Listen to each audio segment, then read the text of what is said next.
মাত্র 2 দিনে ভরে গেছে 11টি দান বাক্স। বাবরি মসজিদ নির্মাণের ডাকে সাড়া দিয়ে কোটি টাকার দান সহযোগিতা আসছে মুর্শিদাবাদে। টাকা গণনার জন্য বসানো হয়েছে মেশিন। এছাড়া অনলাইনেও এসেছে প্রায় 1 কোটি টাকা। এখন পর্যন্ত বাবরি মসজিদের জন্য তাহলে মোট কত কোটি টাকা উঠলো? সংখ্যাটি শুনলে আপনি নিজেও চমকে যাবেন। পশ্চিমবঙ্গের মুর্শিদাবাদে রাজনীতিবিদ হুমায়ুন কবিরের প্রস্তাবিত বাবরি মসজিদের জন্য অনুদানে এক অভাবনীয় ঢল নেমে গেছে।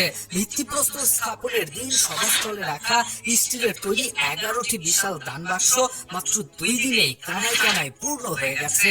রবিবার রাতে বিশেষ মেশিন দিয়ে টাকা গোনা শুরু হলে দেখা যায় শুধু নগদ অর্থই নয়, অনলাইনে কিউআর কোড স্ক্যান করেও এসেছে বিপুল পরিমাণের অনুদান। এখন পর্যন্ত মোট 4টি বাক্স এবং অনলাইন মিলিয়ে টাকার পরিমাণ গিয়ে দাঁড়িয়েছে প্রায় 1 কোটি 30 লক্ষ রুপিতে।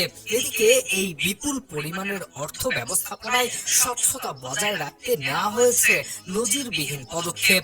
রবিবার সন্ধ্যা থেকে 30 জন কর্মীর একটি দল বিশেষ মেশিন দিয়ে টাকা গোনার কাজ শুরু করে এবং পুরো প্রক্রিয়াটি সরাসরি সম্প্রচার করা হয়। হুমায়ুনের ঘনিষ্ঠ মহল জানিয়েছে অনুদানের পরিমাণ তাদের সব ধারণাকে ছাড়িয়ে গেছে, এমনকি বিদেশ থেকেও অর্থ আসতে শুরু করেছে।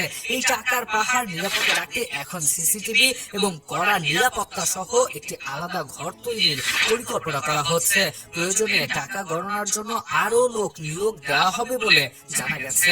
এদিকে জানা গেছে এই গণজোয়ারের পেছনে রয়েছে তীব্র এক রাজনৈতিক সংঘাত। বাবরি মসজিদের ভিত্তিপ্রস্তর স্থাপনের ঘোষণার পরই তৃণমূল কংগ্রেসের হুমায়ুন কবিরের সাথে দূরত্ব তৈরি করে এবং অবশেষে তাকে দল থেকে বরখাস্ত করে তৃণমূল কংগ্রেস। কিন্তু তাতেও দমে জানিয়ে এই বহিষ্কৃত নেতা ক্ষুব্ধ হুমায়ুন সভাস্থল থেকে বেরিয়ে ঘোষণা দিয়েছেন তিনি 22শে ডিসেম্বর নতুন দল গঠন করবেন এবং আসন্ন নির্বাচনে রাজ্যে 135টি আসনে প্রার্থী দেবেন। তিনি হুঙ্কার দিয়ে বলেছেন, বেলডাঙ্গায় মসজিদ আমি বানিয়েই ছাড়বো।